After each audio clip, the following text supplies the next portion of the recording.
Estou eu aqui levando comidinha para os meus passarinhos que estão lá cantando bem bonitinhos lá, ó, voaram.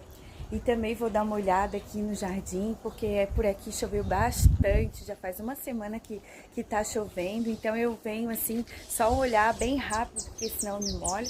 Vou colocar aqui a comidinha, ó, na casinha dos passarinhos deles, que essa casinha aqui eu tava reformando, mas não deu porque choveu bastante, então eu não consegui terminar. Vou virar o celular aqui para mostrar como que está o meu jardim com esse tempo de chuva.